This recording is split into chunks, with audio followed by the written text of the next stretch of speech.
আসসালামু আলাইকুম।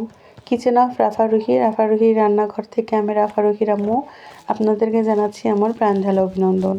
আজকে আমি আপনাদের সাথে শুটকি মাছের একটি ভিন্ন রকম রেসিপি শেয়ার করছি। এই রেসিপিটা করার জন্য আমি আজকে নিয়েছি বেশ কিছু দেশি শুটকি মাছ। এই দেশি শুটকিগুলোর মধ্যে আছে তেলাপিয়া শুটকি, ট্যাংরা মাছ শুটকি এবং ছোট শোল মাছ শুটকি।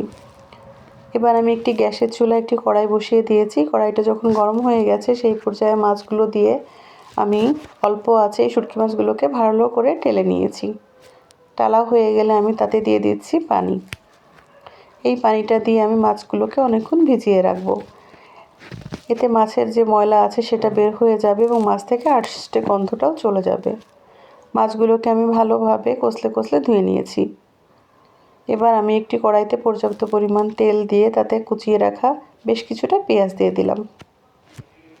এবার পেঁয়াজের সাথে আমি আরও দিয়ে দেবো বেশ কিছু কুচিয়ে রাখা রসুন। পেঁয়াজ রসুনটাকে আমি ভালোভাবে নেড়ে চেড়ে নিচ্ছি। আজকে আমি এই শুটকি মাছটা রান্না করব আমার ছাদ বাগানে হওয়া ডাঁটা শাক দিয়ে, অর্থাৎ শুটকিটা আজকে আমি চচ্চড়ি করে দেখাচ্ছি। শুটকি ও ডাঁটা শাকের চচ্চড়ি।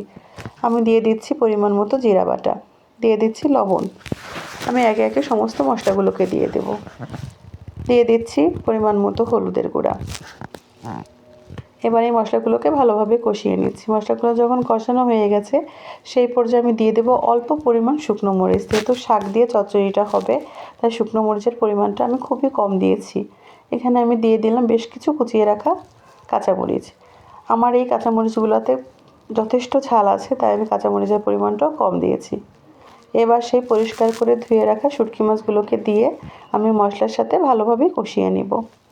শুটকি মাছ কেউ ভুনা খেতে পছন্দ করেন, বেগুন দিয়ে রান্না করা যায়, কেউ কচুরমুখী দিয়েও শুটকি মাছ রান্না করে খান। আজকে আমি শুটকি ও ডাঁটা শাকে চচ্চড়ি করে দেখাচ্ছি। এইভাবে শাক দিয়ে শুটকি মাছ রান্না করে খেলে যথেষ্ট ভালো লাগে। এবার আমি দিয়ে দিচ্ছি আগে থেকে কেটে রাখা কিছুটা আলু। যেহেতু আমি ডাঁটা চচ্চড়ি করব তাই আলু দিলে স্বাদটা ভালো আসবে। এবার আমি আলুর সাথে এই মাছগুলোকে ভালো করে কষিয়ে নিচ্ছি। মাছগুলো যখন কষানো হয়ে যাবে সেই পর্যায়ে আমি দিয়ে দেব পর্যাপ্ত পরিমাণ পানি। যেহেতু এগুলো দেশি মাছ এবং এই মাছগুলো বেশ শক্ত, সেদ্ধ হতে একটু সময় লাগে, তাই আমি বেশ কিছুটা পানি দিয়ে দিয়েছি। এবার নেড়ে চেড়ে এই মাছের ঝোলটাকে আমি ঢেকে দিচ্ছি। অল্প কিছু সময় পর দেখা যাবে যে এই মাছগুলো সেদ্ধ হয়ে এসেছে এবং আমি মাঝে মাঝে নেড়ে চেড়ে দিয়েছি। মাছগুলো যখন প্রায় সিদ্ধ হয়ে এসেছে সেই পর্যায়ে আমি দিয়ে দিচ্ছি সেই ডাঁটা শাকগুলোকে। কচুরমুখী দিয়েও শুটকি মাছ রান্না খেতে বেশ ভালো লাগে। ঢেকে দিয়ে রান্না করব যতক্ষণ পর্যন্ত না ভালো করে শাক এবং মাছ সিদ্ধ হয়। শুধু ডাঁটা শাক না, পুঁই শাক, পালং শাক, যে কোনো ধরনের শাক দিয়ে শুটকি মাছ রান্না করলে ভালো লাগে। আমরা শুধু ভুনা খাই না, সবভাবে শুটকি মাছ খেয়ে থাকি। এমনকি আমরা করলা দিয়েও শুটকি মাছ রান্না করে খাই।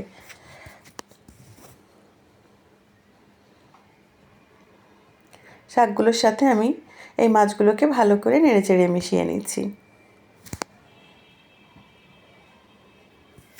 অল্প কিছু সময়ের মধ্যে আমার এই তরকারির ঝোলটা শুকিয়ে এসেছে এবং রান্নাটা প্রায় হয়ে এসেছে।